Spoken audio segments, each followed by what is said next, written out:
Hello everyone, welcome back. इस video में हम डिस्कस करेंगे लीवरेज नाम का चैप्टर। लीवरेज की अगर हम बात करें तो एक इम्पॉर्टेंट चैप्टर है जहाँ पे भी फाइनेंशियल स्टेटमेंट की पोर्शन पूछा जाता है, वहाँ पर लीवरेज से क्वेश्चन जरूर आता है। लीवरेज का हिंदी मतलब होता है उत्तोलन या उत्तोलन।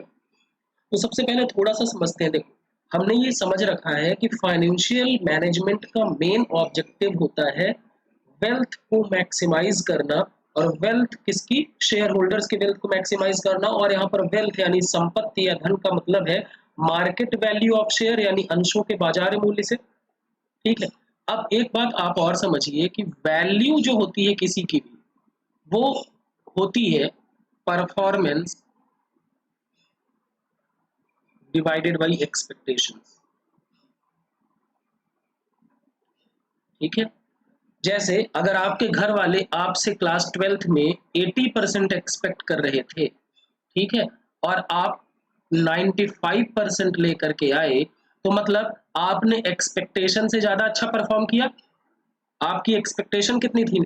80 की थी, और एक्चुअल परफॉर्मेंस कितनी थी? 95 की थी।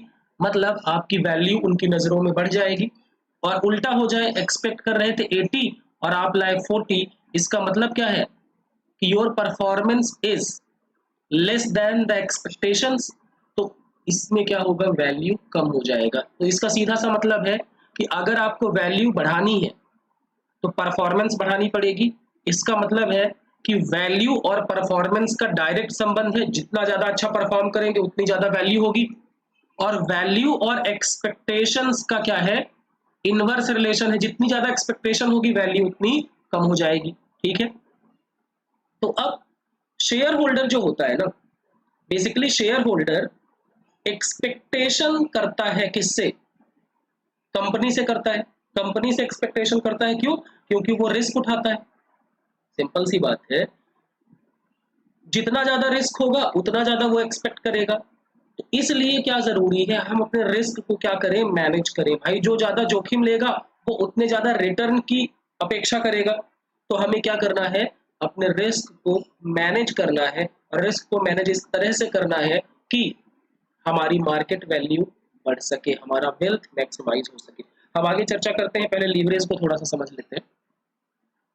लीवरेज की अगर हम बात करें तो ये एक चित्र आपके सामने है और ये चित्र आपको काफी हद तक मदद करेगा। देखिए, ये है आपका लीवर। ठीक है। ये है आपका फिक्स्ड ऑब्जेक्ट। ये क्या है आपका?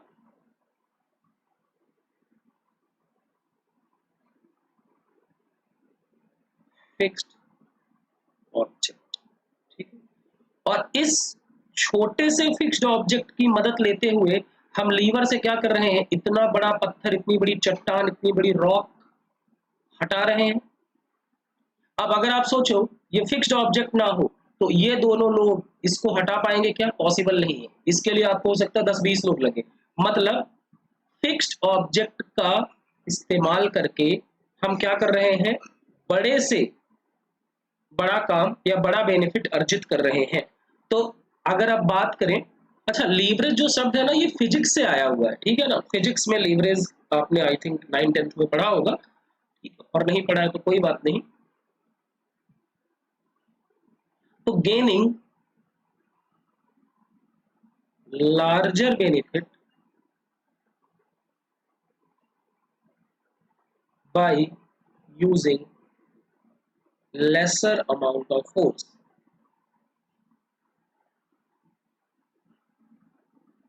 इसका मतलब क्या है कि कम शक्ति का उपयोग करके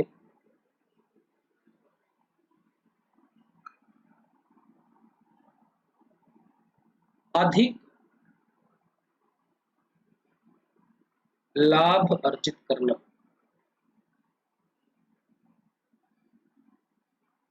ठीक है। तो ध्यान रखना, यहां पर ये क्या है? फिक्स्ड ऑब्जेक्ट, ये कम है। तो लीवरेज में हमारा उद्देश्य क्या होगा? लार्जर बेनिफिट, कम शक्ति का प्रयोग करके अर्जित करना। हमेशा ध्यान रखना एक चीज, अगर ये फिक्स्ड ऑब्जेक्ट नहीं है, अगर आपके बिजनेस में फिक्स्ड कॉस्ट नहीं है तो लीवरेज नहीं होगा। ध्यान रखना, अगर ये पत्थर हटा दिया जाए तो फिर लीवरेज नहीं हो सकता। ठीक है। तो याद रखना, लीवरेज क्यों जन्म लेता है? लीवरेज जन्म लेता है फिक्स्ड कॉस्ट के होने के कारण। यहाँ पर हम कॉस्ट की बात करेंगे, लीवरेज आता क्यों है? फिक्स्ड कॉस्ट के आने के कारण, ठीक है, क्योंकि फिक्स्ड कॉस्ट फिक्स रहता है, चाहे आप लार्ज स्केल पे प्रोडक्शन करें या कम करें। तो अगर आप लार्ज स्केल पे प्रोडक्शन करते हैं तो फिक्स्ड कॉस्ट का आपको फायदा मिलेगा, क्योंकि ये तो फिक्स है, लेकिन जितना ज्यादा आप सेल करेंगे उतना ज्यादा कंट्रीब्यूशन बढ़ेगा, और कंट्रीब्यूशन बढ़ेगा तो चीजें क्या होंगी, आपका प्रॉफिट भी बढ़ जाएगा, क्योंकि कॉस्ट तो फिक्स रहनी है। हाँ, एक चीज और बोल दूं, अगर इस वीडियो को देखने से पहले आप marginal costing and CVP analysis देख लें कॉस्ट अकाउंटिंग में, तो वो ज्यादा बेहतर रहेगा, वो इस चैप्टर को आपको थोड़ा आसान बना देगा, ठीक है। तो लीवरेज का मतलब क्या है? लीवरेज रिप्रेजेंट इन्फ्लुएंस और पावर। किसकी पावर? फिक्स्ड कॉस्ट की पावर, ठीक है। Leverage is used to describe the ability of firm to use fixed cost funds और assets to increase the return of equity share holder.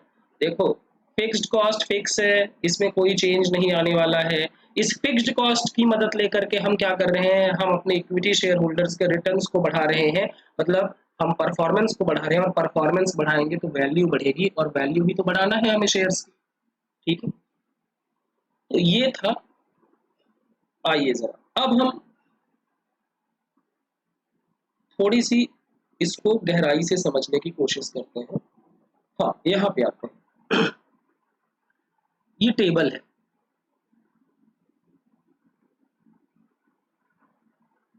Sales profitability statement. Sales मान लीजिए हमारी है 1000 की, ये सॉरी 1 लाख की सेल्स है। वेरिएबल कॉस्ट समझ लो कि हमारा 60% है, तो 60,000 हो जाएगा। तो कंट्रीब्यूशन कितना आ जाएगा? 40,000। फिक्स्ड कॉस्ट समझ लो है हमारी 10,000 रुपए। तो ऑपरेटिंग प्रॉफिट, जिसको हम EBIT, earning before interest and tax कहते हैं, वो कितना आ गया? 30,000, ठीक है। मान लो हमारा इंटरेस्ट है 5,000 रुपए का, तो हमारा ईबीटी, अर्निंग बिफोर टैक्स, कितना आ जाएगा? 25,000। अब टैक्स समझ लो है मान लो 50% का, कितना टैक्स है? 50% का, तो 12,500 टैक्स लग जाएगा। तो पीएटी कितना आ गया? पीएटी आ जाएगा 12,500। फिर इसमें अगर कोई प्रेफरेंस डिविडेंड होता है, क्योंकि इक्विटी शेयर होल्डर को देने से पहले प्रेफरेंस डिविडेंड दिया जाता है, तो वो लेंगे, अभी नहीं है तो कुछ नहीं होगा। फिर इसको घटाने के बाद जो पैसा बचेगा, वो बचेगा earning available to equity shareholders, जिसको हम क्या कह सकते हैं? Profit after tax. अगर प्रेफरेंस डिविडेंड नहीं है तो पीएटी और earning available to equity shareholder बराबर होंगे, और फिर इसको हम नंबर ऑफ शेयर से डिवाइड कर देंगे। मान लो किसी कंपनी के नंबर ऑफ शेयर्स हैं 1000, जब आप इसको 1000 से डिवाइड कर दोगे तो यहाँ पे आपको ईपीएस आ जाएगा। ईपीएस क्या हो जाएगा आपका? अर्निंग पर शेयर, यानी हर एक शेयर पर कितनी कमाई है? 12.5 रुपए आ जाएगा आपका ईपीएस, ठीक है। Sales minus variable cost, contribution 40,000, fixed cost 30,000, ठीक है। उसके बाद ईबीआईटी, इंटरेस्ट। अच्छा, इंटरेस्ट भी फिक्स्ड कॉस्ट है, लेकिन ये फाइनेंस की वजह से होता है, ठीक है, इसको इसलिए हमने अलग रखा है। 5,000। अर्निंग बिफोर टैक्स 25,000, 50% टैक्स, तो 25 का 50 कितना होगा? 12.5। फिर प्रॉफिट आफ्टर टैक्स 12,500।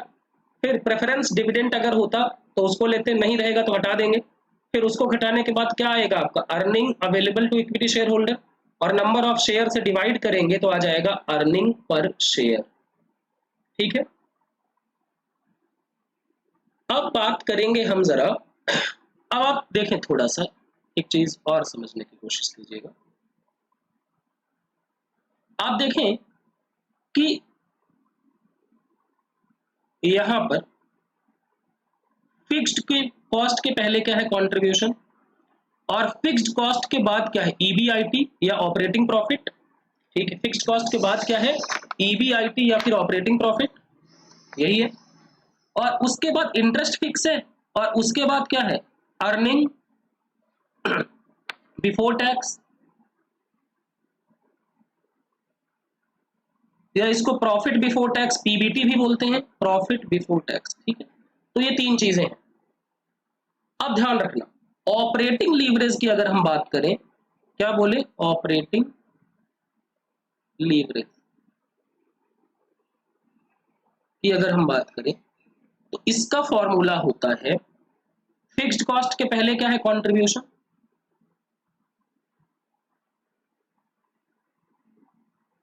और फिक्स्ड कॉस्ट के बाद क्या है, ईबीआईटी। तो कितना आया, इसका कंट्रीब्यूशन कितना है, 40,000,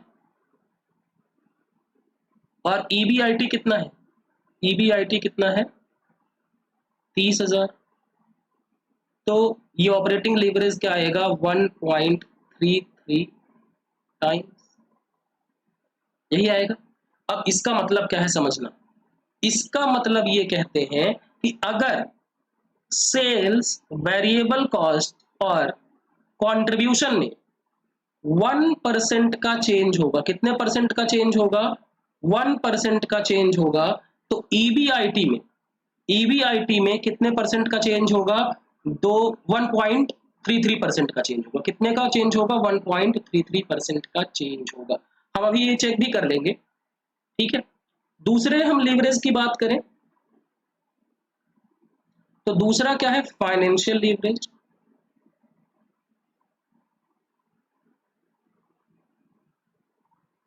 अब फाइनेंशियल लीवरेज क्यों अराइज होगा, इंटरेस्ट की वजह से, ठीक है। तो इंटरेस्ट के पहले क्या है, ईबीआईटी, और उसको हमने किससे डिवाइड कर दिया, इंटरेस्ट के बाद क्या है, पीबीटी या ईबीटी, यही है। तो बताएं जरा, इंटरेस्ट के पहले कितना था, 30,000, और इंटरेस्ट के बाद कितना है, 25,000। तो ये कितना आएगा, 1.02, आई थिंक कितना ही आएगा ना, इसको डिवाइड करके चेक कर,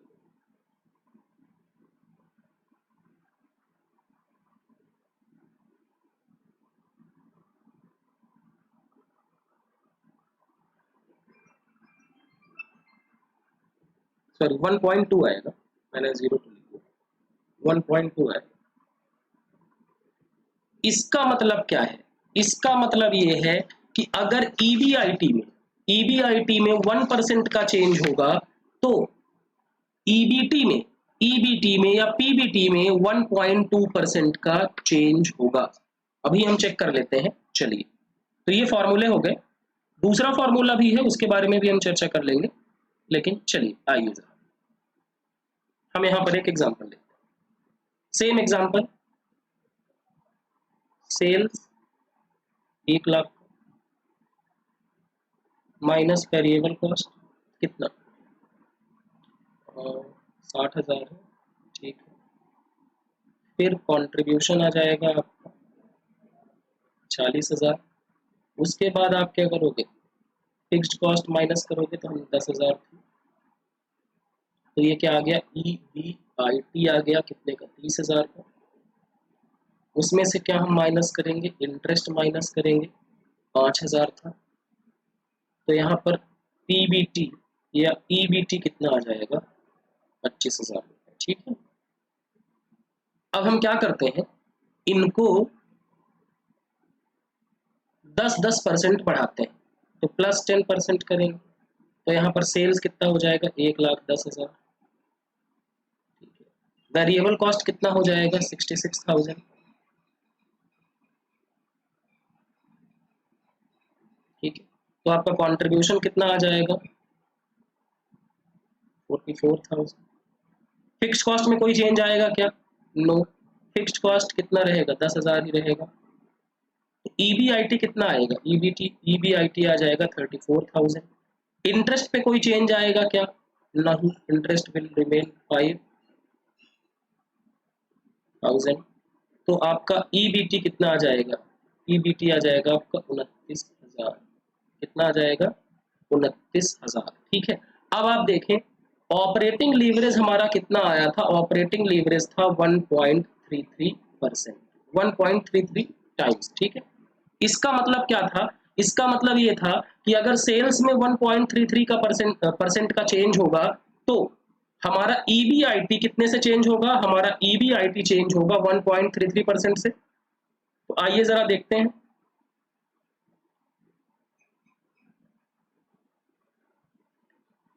सेल्स में कितने परसेंट का चेंज हुआ है? 10% का चेंज हुआ है। तो ईबीआईटी में कितना चेंज हुआ?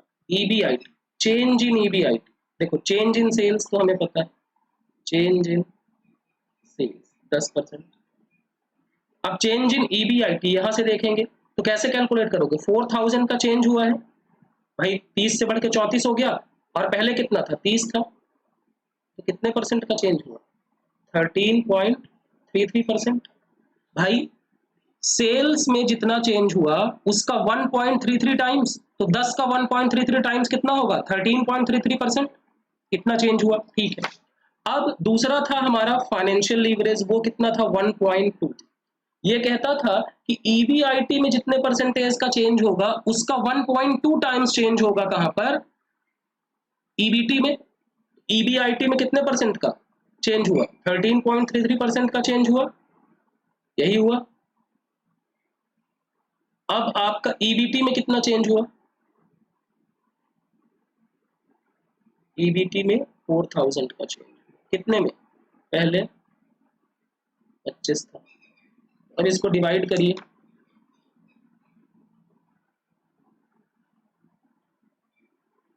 4000 डिवाइडेड बाई 25, ठीक है। तो ये कितना आ गया? 25,000, 16%, ठीक है। तो 13.33% चेंज हुआ क्या? ईबीआईटी। और इसका 1.2 टाइम्स, 1.2 टाइम्स करोगे तो कितना आएगा? 13.33 मल्टीप्लाइड बाई 1.2, कितना आ रहा है? 16%, ठीक है। तो जितना ऑपरेटिंग लीवरेज का डिग्री क्या बताता है कि जितना सेल्स वेरिएबल कॉस्ट और कंट्रीब्यूशन में जितना चेंज होगा उसका 1.33 टाइम्स कहां पर चेंज होगा? ईबीआईटी में। और फाइनेंशियल लीवरेज क्या बताता है इसके नजरिए से कि जितना ईबीआईटी में चेंज होगा उसका 1.2 टाइम्स चेंज होगा कहां पर? ईबीटी में चेंज होगा, ठीक है। तो अगर आप दूसरा फॉर्मूला डिराइव करना चाहें, दूसरा फॉर्मूला अगर आप डिराइव करना चाहें तो किया जा सकता है आसानी के साथ। क्या होगा दूसरा formula? Percentage change in, operating leverage की मैं बात कर रहा हूं, operating leverage, percentage change in EBIT divided by percentage change in sales. लेकिन ये आप तभी कर पाएंगे जब आपको दो डेटा दिया हुआ होगा। और फाइनेंशियल लीवरेज की अगर हम बात करें तो फाइनेंशियल लीवरेज का दूसरा फॉर्मूला क्या हो जाएगा? Percentage change in EBT divided by percentage change in EBIT, ठीक है। तो ये हो गया बेसिक फॉर्मूला। अब हम क्वेश्चंस के थ्रू समझते हैं। देखो एक चीज और यहाँ पे थोड़ी सी थियोरेटिकल पोर्शन में, बिजनेस रिस्क हमेशा ध्यान रखना दो चीजों से मिलकर के बनता है। मतलब ओवरऑल रिस्क की अगर हम बात करें तो फर्म के ऑपरेशन से जो जुड़ी हुई रिस्क होगी ना उसको हम क्या बोलेंगे? बिजनेस रिस्क या ऑपरेटिंग रिस्क। और फाइनेंशियल रिस्क क्यों होती है? बिकॉज आपने डेट ले रखा है, आपने उधारी ले रखा है और आपको उसके बदले एक फिक्स्ड पेमेंट करना पड़ेगा। वो रिस्क जो है वो क्या है? फाइनेंशियल रिस्क है, ठीक है।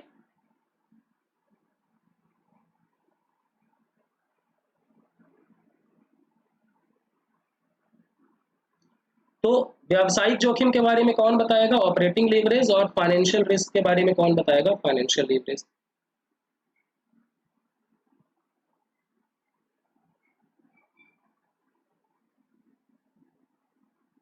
ठीक है। अब ये जो हमने पढ़ा फॉर्मूला वगैरह दिया हुआ है, अब आइए एग्जांपल्स को देखते हैं।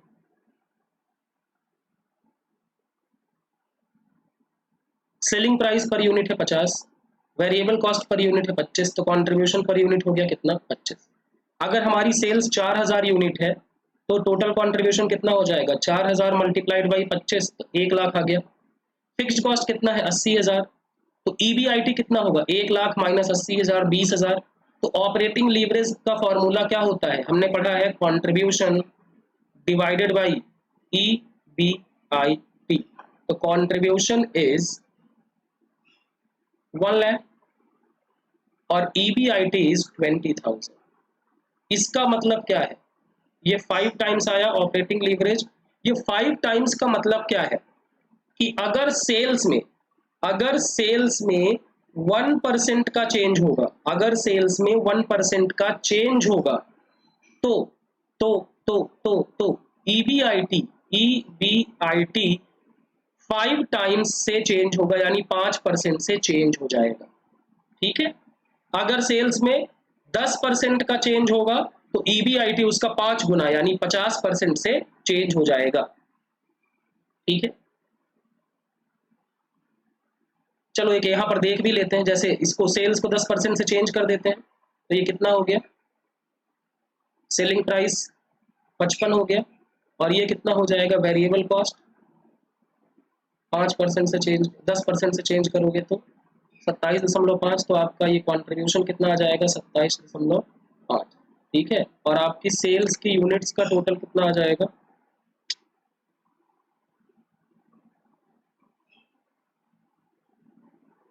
देखें 27.5 मल्टीप्लाइड बाई 4,000, 1,10,000 आ गया। Fixed cost will remain fixed 80, तो आपका EBIT कितना आ जाएगा, EBIT आ गया आपका 30,000। तो सेल्स में कितना चेंज हुआ, 10% का, और यहां पर कितना चेंज हो गया, 20,000 था और 10,000 बढ़ गया, यानी कि यहां पर चेंज जो हुआ ये हो गया 50% का। यही तो हमने ऑपरेटिंग लीवरेज में समझा था, जितना सेल्स में चेंज होगा उसका 5 टाइम्स चेंज कहां पर हो गया, EBIT में। ठीक है, आई होप आपको क्लैरिटी आ गई होगी। अगले क्वेश्चन मतलब अगले एग्जांपल के थ्रू देखते हैं। हाँ, सेलिंग प्राइस कितना है, 100 रुपए, वेरिएबल कॉस्ट 60 है, तो कंट्रीब्यूशन पर यूनिट कितना हो जाएगा, 40। फिर आपका टोटल कंट्रीब्यूशन कितना है, सेल कर रहे हो 2000 यूनिट, तो 2000 मल्टीप्लाइड बाई 40 रुपया, तो ये कितना हो जाएगा आपका 80,000। और फिक्स्ड कॉस्ट कितना है, 40,000, तो EBIT कितना आ जाएगा, EBIT आपका आ जाएगा 40,000। और ऑपरेटिंग लीवरेज का फॉर्मूला क्या होता है, कंट्रीब्यूशन डिवाइड बाय EBIT, तो कंट्रीब्यूशन कितना है आपका 80,000, EBIT कितना है 40,000,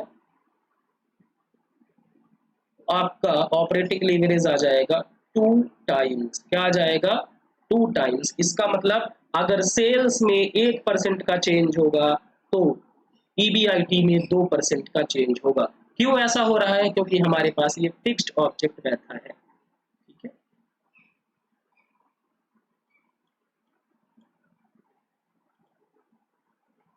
अब हम ब्रेक इवन पॉइंट की अगर हम बात करें तो break even point cost accounting में भी आपने समझा है, fixed cost divided by contribution per unit. ठीक है, तो यहाँ पर एग्जांपल देखिए, सेलिंग प्राइस दिया है, वेरिएबल कॉस्ट ये है, कंट्रीब्यूशन लिखा हुआ है, fixed cost EBIT, operating leverage 5 times था, और ब्रेक इवन पॉइंट का फॉर्मूला क्या होता है, fixed cost divide by contribution per unit. 80,000 fixed cost divide by contribution per unit, तो कितना आ गया, ये 32,000 आ गया। ठीक है, दूसरा एग्जांपल देखिए, आसान सा है, सेलिंग प्राइस 100 रुपए, variable cost per unit 60, contribution per unit कितना आया 40, तो कंट्रीब्यूशन टोटल कितना आ गया 80, फिक्स्ड कॉस्ट कितना है 40, EBIT कितना है 40, ऑपरेटिंग लीवरेज कितना आ जाएगा, कंट्रीब्यूशन डिवाइड बाय EBIT 2, और ब्रेक इवन पॉइंट कितना आया, ब्रेक इवन पॉइंट आया fixed cost divided by contribution per unit 1000 unit. अब एक चीज आप देखें कि यहां पर ऑपरेटिंग लीवरेज कितना आ रहा है 5 टाइम्स, तो फिक्स्ड कॉस्ट कितना आ रहा है 3200 यूनिट, और यहां पर ऑपरेटिंग लीवरेज आ रहा है 2 टाइम्स, तो fixed sorry break even point आ रहा है 1000 यूनिट। मतलब अगर ऑपरेटिंग लीवरेज ज्यादा है, ऑपरेटिंग लीवरेज ज्यादा है तो ब्रेक इवन पॉइंट भी बड़ा आएगा, और ऑपरेटिंग लीवरेज कम है तो ब्रेक इवन पॉइंट भी कम आएगा। यहां पर हमने उसी बात को लिखा हुआ है। हाई लीवरेज है अगर, तो हायर ब्रेक इवन पॉइंट होगा, और लो लीवरेज है तो लोअर ब्रेक इवन पॉइंट होगा। क्यों ब्रेक इवन पॉइंट हाई क्यों होगा? क्योंकि आप यहां पर हाई फिक्स्ड कॉस्ट का इस्तेमाल कर रहे हैं। और लो ब्रेक इवन पॉइंट क्यों होगा? क्योंकि आप यहां पर लो फिक्स्ड कॉस्ट का इस्तेमाल कर रहे हैं। ठीक है, देखो ब्रेक इवन पॉइंट दो चीजों पर डिपेंड करता है, एक फिक्स्ड कॉस्ट और दूसरा कंट्रीब्यूशन। ठीक है, यही है। तो जब आप ज्यादा लीवरेज का इस्तेमाल कर रहे हैं तो ब्रेक इवन पॉइंट ज्यादा होगा, और जब आप कम लीवरेज का इस्तेमाल कर रहे हैं तो ब्रेक इवन पॉइंट कम होगा। ठीक है, और अगर फिक्स्ड कॉस्ट की बात करें तो हाई फिक्स्ड कॉस्ट है अगर आपकी, तो high degree of operating leverage होगा। ठीक है, और अगर लोअर फिक्स्ड कॉस्ट है तो lower degree of operating leverage. भाई जितनी, अच्छा एक चीज समझो, लीवरेज हमेशा अच्छी बात नहीं है। लीवरेज के बारे में कहा जाता है कि अच्छे दिनों में बहुत अच्छा है और बुरे दिनों में बहुत बुरा है। जैसे अगर आप कोविड का एग्जांपल लें तो कोविड में बहुत सारे शॉप्स क्यों बंद हो गए? क्योंकि वहां पर फिक्स्ड रेंट ज्यादा था। जब तक शॉप चल रही थी तो फिक्स्ड रेंट में कोई दिक्कत नहीं थी, लेकिन जहां पे आपका ऑपरेशन बंद हुआ, सेल्स आपकी कम हुई, तो फिक्स्ड कॉस्ट को आप हटा नहीं सकते और फिक्स्ड कॉस्ट आपको पे करनी पड़ेगी। तो उस केस में क्या होगा? अब देखो, जहां मैं कह रहा था कि अगर आपका ऑपरेटिंग लीवरेज कितना है, मान लो 3 टाइम्स, इसका मतलब क्या है कि अगर आपके सेल्स में 1% का चेंज होगा तो आपकी ईबीआईटी में 3% का चेंज होगा। यही मतलब हुआ। अब चेंज तो अच्छा भी हो सकता है और खराब भी हो सकता है। अगर सेल्स 1% से बढ़ी, 10% से बढ़ी अगर आपकी सेल्स, तो ईबीआईटी 30% से बढ़ेगा। यहां तक तो अच्छी बात है, लेकिन ये भी सोचो कि अगर सेल्स आपकी 10% से कम हुई तो ईबीआईटी भी धड़ाम से 30% से कम होगा। भाई चेंज पॉजिटिव भी हो सकता है, नेगेटिव भी, तो ध्यान रखना है।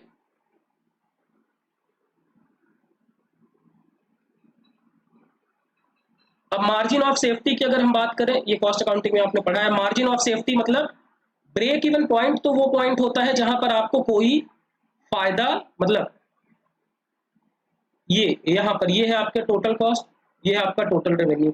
ये पॉइंट ब्रेक इवन पॉइंट है जहां पर आपका टोटल कॉस्ट और टोटल रेवेन्यू बराबर है और आपको no profit and no loss, ना तो आपको फायदा हो रहा है और ना ही आपको नुकसान हो रहा है। ठीक है, अब ब्रेक इवन के ऊपर आप जितनी भी सेल करेंगे, ये क्या है? आपका मार्जिन ऑफ सेफ्टी है। क्या है? Margin of safety. Break even हमने सारा कॉस्ट कवर कर लिया, उसके ऊपर जो सेल करेंगे, उसके ऊपर जो विक्रय करेंगे, वहां पर क्या है? हम अपने लिए मार्जिन जनरेट कर रहे हैं। तो मार्जिन का फॉर्मूला क्या होता है? Sales minus break even sales और divide by sales multiplied by 100।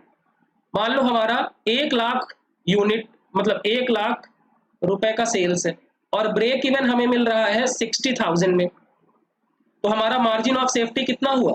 40,000। और इसी को 40,000 में हम परसेंटेज में अगर निकालें तो 40,000 divided by 1 lakh multiplied by 100, तो यानी 40% हमारा क्या हो गया? मार्जिन ऑफ सेफ्टी हो गया। ठीक है, अब हायर मार्जिन ऑफ सेफ्टी मतलब क्या है? अगर आपकी मार्जिन ऑफ सेफ्टी हायर है तो मतलब बिजनेस रिस्क कम है, और अगर लोअर मार्जिन ऑफ सेफ्टी है तो आपकी बिजनेस रिस्क हाई है। ठीक है, तो ध्यान रखना। ऑपरेटिंग लीवरेज कैलकुलेट करने का एक तरीका ये भी है, operating leverage equal to 1 divided by margin of safety. क्या है? 1 divided by margin of safety. ठीक है, जैसे मान लो अगर मार्जिन ऑफ सेफ्टी 20% है, आपसे क्वेश्चन में पूछा है कि अगर मार्जिन ऑफ सेफ्टी इज 20%, तो आप बताइए ऑपरेटिंग लीवरेज कितना होगा? तो आप 1 डिवाइडेड बाई क्या करेंगे? 20%, तो कितना आ जाएगा? 5 टाइम्स, यही होगा। भाई इसको 0.2 कर दोगे परसेंटेज की जगह, 5 टाइम्स आ जाएगा। और दूसरा मान लो आपका मार्जिन ऑफ सेफ्टी है आपका 40%, तो आपका ऑपरेटिंग लीवरेज कितना आएगा? 1 डिवाइडेड बाई 0.4, तो ये आएगा आपका 2.5 टाइम्स। इसका मतलब क्या है? देखो, जब आपका मार्जिन ऑफ सेफ्टी कम है तो आपकी बिजनेस रिस्क ज्यादा है। और जब आपकी मार्जिन ऑफ सेफ्टी ज्यादा है तो आपकी बिजनेस रिस्क कम है। ध्यान रखना, मार्जिन ऑफ सेफ्टी ज्यादा है मतलब ब्रेक इवन पॉइंट कम पे है तो बिजनेस रिस्क कम होगा। और मार्जिन ऑफ सेफ्टी अगर ज्यादा है तो break even point, sorry, margin of safety अगर कम है तो ब्रेक इवन पॉइंट ज्यादा पे होगा, और ज्यादा पे अगर ब्रेक इवन पॉइंट है तो मतलब आपके लिए रिस्क ज्यादा है। ठीक है, चलिए तो एग्जांपल है selling price per unit, variable cost, तो कंट्रीब्यूशन आ गया 20, total contribution 1000 unit multiplied by 20 तो 20,000 आ गया। ठीक है, उसके बाद फिक्स्ड कॉस्ट 15,000 तो ईबीआईटी कितना आ गया 20 माइनस 15 5,000। ठीक है, अब ब्रेक इवन पॉइंट कैसे आएगा बताओ। ब्रेक इवन पॉइंट आता है fixed cost divided by contribution per unit. Fixed cost is 15,000 और कंट्रीब्यूशन पर यूनिट है 20,000 तो 750 यूनिट आ गया आपका क्या, ब्रेक इवन पॉइंट। ठीक है, अब मार्जिन ऑफ सेफ्टी कैसे आएगा बताइए। मार्जिन ऑफ सेफ्टी कितना होगा, आप टोटल सेल कर रहे हैं कितना 1000 यूनिट और आपको 750 में नो प्रॉफिट नो लॉस है, तो ब्रेक इवन से ज्यादा कितना सेल कर रहे हो 250। 1000 में 250 अगर आप एक्स्ट्रा सेल कर रहे हैं तो आपका सेफ्टी परसेंटेज कितना हो जाएगा 25%, यही हो जाएगा। दूसरा तरीका ये है contribution divided by fixed cost divided by contribution, तो 20,000 माइनस 15,000 डिवाइडेड बाय 20,000, तो आप देखें सिंपल सी बात है, कंट्रीब्यूशन जितना एक्सेस है फिक्स कॉस्ट से वही तो मार्जिन ऑफ सेफ्टी है, तो 5,000 ज्यादा कंट्रीब्यूशन है फिक्स कॉस्ट से ईबीआईटी। ठीक है, और कंट्रीब्यूशन टोटल कितना है 20,000, तो ये कितने का ज्यादा हुआ 25% का। दूसरा तरीका ये हो गया, तो ये आ गया आपका 25% मार्जिन ऑफ सेफ्टी। हमने इस तरीके से भी कैलकुलेट कर लिया। अब ऑपरेटिंग लीवरेज कैसे आएगा। ऑपरेटिंग लीवरेज का फॉर्मूला होता है कंट्रीब्यूशन डिवाइडेड बाय ईबीआईटी। तो कंट्रीब्यूशन कितना है भैया 20,000, ईबीआईटी कितना है 5,000, तो ये आ गया 4 टाइम्स। और दूसरा तरीका हमने देखा है 1 divided by margin of safety, भाई 1 तो आ गया, मार्जिन ऑफ सेफ्टी कितना है 0.25 यानी 25%, तो ये कितना आ जाएगा 4 टाइम्स। ठीक है, तो आप कुछ भी करेंगे आपका आंसर सेम आएगा। ठीक है, आई होप आपको समझ में आया होगा। अब मार्जिन ऑफ सेफ्टी अगर अधिक है, तो मैंने बताया मार्जिन ऑफ सेफ्टी अधिक है तो बिजनेस रिस्क कम होगा, बिजनेस रिस्क कम होगा, और बिजनेस रिस्क कम है मतलब ऑपरेटिंग लीवरेज कम होगा। और मार्जिन ऑफ सेफ्टी अगर कम है तो बिजनेस रिस्क बढ़ेगा क्योंकि आप सेफ कम है, सेफ कम है तो रिस्क बढ़ा ना, और अगर रिस्क बढ़ा तो ऑपरेटिंग लीवरेज क्या होगा बढ़ जाएगा। ठीक है, तो ऑपरेटिंग लीवरेज एंड ईबीआईटी की बात करते हैं। अगर ऑपरेटिंग लीवरेज नेगेटिव मतलब ऑपरेट अगर फर्म जो है वो lower than break even point पे है, तो अगर ब्रेक इवन पॉइंट पे है तो आपकी अर्निंग्स नेगेटिव होंगी, आप अपनी कॉस्ट को ब्रेक इवन पॉइंट से नीचे हैं। इसका मतलब क्या है कि आप अपनी फुल कॉस्ट को रिकवर नहीं कर पा रहे हैं, तो आपकी ईबीआईटी नेगेटिव होगी। जब आप ब्रेक इवन पॉइंट पर होंगे मतलब there is no profit and no loss, इसका मतलब है आपका ईबीआईटी जीरो होगा, आप कुछ भी अर्न नहीं कर रहे हैं। और जब आपका क्या बोलते हैं आप ब्रेक इवन पॉइंट से ऊपर है, इसका मतलब आपकी ईबीआईटी पॉजिटिव होगी, क्यों ब्रेक इवन पॉइंट से ज्यादा सेल करेंगे मतलब मार्जिन ऑफ सेफ्टी है, और जब सेफ्टी होगी तो आपके पास ईबीआईटी पॉजिटिव आएगा। ठीक है, तो ये हमने ऑपरेटिंग लीवरेज के बारे में डिस्कस किया। अब आइए क्वेश्चन कर लेते हैं। A company produces and sells 1000 shirts. The selling price per shirt is 500. Variable cost 200 per shirt and fixed operating cost is 25 lakh. Calculate operating leverage। तो जल्दी से ऑपरेटिंग लीवरेज का फॉर्मूला बताइए। हिंदी में भी लिखा है, यदि कोई कंपनी 10,000 कमीजों का उत्पादन और बिक्री करती है, प्रति शर्ट बिक्री मूल्य 500 रुपए, परिवर्तनीय लागत 200 रुपए प्रति शर्ट है, तो ऑपरेटिंग लीवरेज का फॉर्मूला क्या होता है। ऑपरेटिंग लीवरेज का फॉर्मूला होता है कंट्रीब्यूशन डिवाइडेड बाय ईबीआईटी, यही होता है। ठीक है, चले जरा, सेल्स कितना है 500 माइनस वेरिएबल कॉस्ट 200, कंट्रीब्यूशन कितना आया, कंट्रीब्यूशन पर यूनिट कितना आया 300, टोटल कंट्रीब्यूशन कितना होगा भैया 300 गुड़े 1000 शर्ट बेच रहा है ना 10,000, तो ये कितना आएगा 30 लाख, 30 लाख आएगा। इसमें से माइनस करेंगे आप क्या फिक्स्ड कॉस्ट, तो फिक्स्ड कॉस्ट कितनी है 25 लाख, तो आपका ईबीआईटी कितना आएगा, ईबीआईटी आ गया आपका 5 लाख रुपए। ये ऑपरेटिंग लीवरेज में क्या होगा, contribution is 30 lakh divided by EBIT 5 lakh, तो ये कितना आ जाएगा 6 टाइम्स। अब इसका क्या मतलब है, ऑपरेटिंग लेवरेज 6 टाइम्स का मतलब क्या है, अगर सेल्स 1% से चेंज होगा तो ईबीआईटी 6% से चेंज होगा, तो सही जवाब हो गया बी। दूसरा क्वेश्चन लिखा हुआ है, कैलकुलेट ऑपरेटिंग लीवरेज इफ, आपको ऑपरेटिंग लीवरेज कैलकुलेट करना है, ठीक है, कंट्रीब्यूशन डिवाइडेड बाय ईबीआईटी, ठीक है, कंट्रीब्यूशन डिवाइडेड बाय ईबीआईटी। अब पीवी रेशियो दिया हुआ है, पीवी रेशियो क्या होता है सर, पीवी रेशियो आपके सेल्स और कंट्रीब्यूशन का रिश्ता बताता है। तो अगर आपकी सेल्स 1 लाख है, कंट्रीब्यूशन कितना आएगा मल्टीप्लाइड बाय पीवी रेशियो 40%, ये कितना आ गया 40,000, ठीक। पीवी रेशियो कंट्रीब्यूशन और सेल्स का रिश्ता बताता है, ठीक है। तो अब देखो कंट्रीब्यूशन आ गया 40,000, इसमें माइनस करोगे फिक्स्ड कॉस्ट कितना है 20,000, तो आपका ईबीआईटी कितना आ गया, ईबीआईटी आ गया 20,000। तो यहाँ पर ऑपरेटिंग लीवरेज कंट्रीब्यूशन कितना है 40,000 डिवाइडेड बाय ईबीआईटी 20,000, तो आपका आंसर कितना आ जाएगा 2 टाइम्स। इसका मतलब क्या है कि अगर सेल्स में 1% का चेंज होगा तो ईबीआईटी में 2% का चेंज होगा, ये हो गया 2 टाइम्स इसका आंसर, ठीक है।